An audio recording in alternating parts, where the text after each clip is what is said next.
Hey guys, and welcome back to another episode of Drifter of Darkness. Today I wanted to do another Fear Film Friday with you guys. Also, don't forget, there's still a giveaway going on my Instagram page, so be sure to go check that out. It's going to launch when this channel hits 125 subscribers. So if you'd like, please subscribe to the channel here so we can actually get that number up today.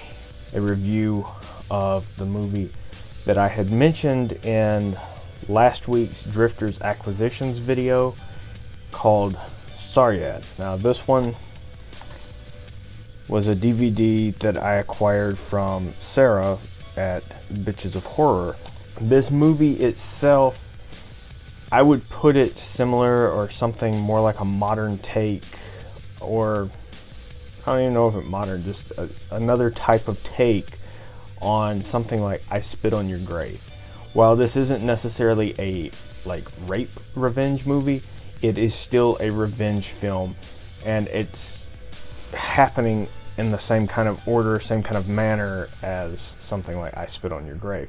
It's not as graphic per se. Well, we'll get to that. The story, it's got a good story. When you see the ending of it, everything kind of makes a little more sense. Throughout the film, I actually got a little bit lost and was kind of confused, I guess, as to what was really going on.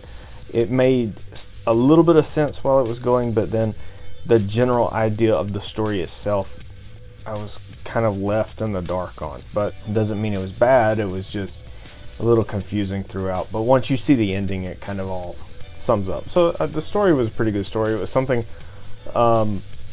at the end I wasn't expecting, so it works in those regards.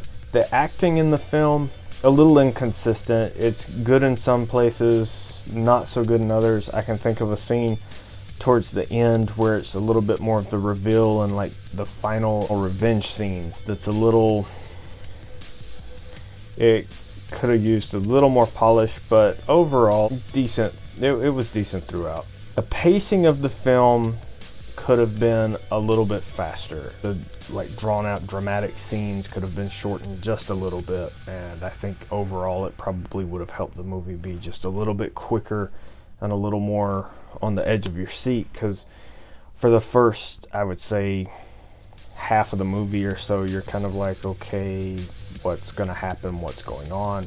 The music through the film, I feel like there needed to be some kind of what I would call like a glue track for the film. Very specific music track that's playing kind of throughout. There is like a music video, like a song that was written for the movie that plays way late, like at the end of the film. If they had taken and chopped it up and had that a little bit along the way throughout the film, I think it would have been a little more effective and actually given the whole film kind of a different mood and a vibe that it kind of needed a little bit of.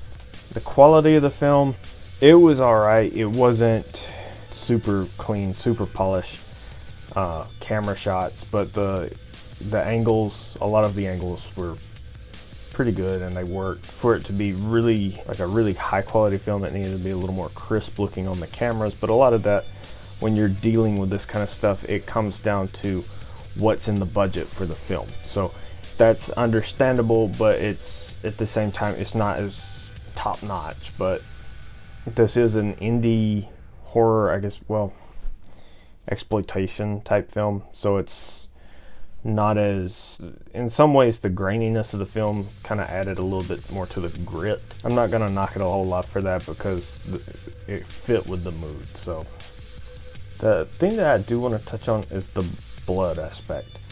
Going through it, there was some gory parts, and most of them is like, that was pretty good effects. And then there came to this one part, and it was one of the revenge scenes that Sarah, her character, does something to one of bad guy people. And I've got to say, that scene really made me uncomfortable. I literally crossed my legs while I was watching that, and when you watch it, you'll know what I'm talking about. And I will say this, Sarah is not someone I would want to piss off. So that was brutal. That was, no. You made me look away, okay? End of discussion. I couldn't sit there and watch that whole part. So kudos on that. It was a pretty good movie. Pretty good indie film. I would say that it's worth watching. I do know that they are getting it on Amazon. I'm not sure if they're gonna have it on the digital, but I did see where they are putting it out on DVD. So definitely go check that out. I'll see if I can find the Amazon link to post it. Thank you guys for watching. I will have the scores for the movie at the end of this video, so you can guys go check it out. Go check out the movie. I'll post the IMDb link too. So this has been Fear Film Friday, Drifter of Darkness. Thank you guys so much for watching. See you guys again next week.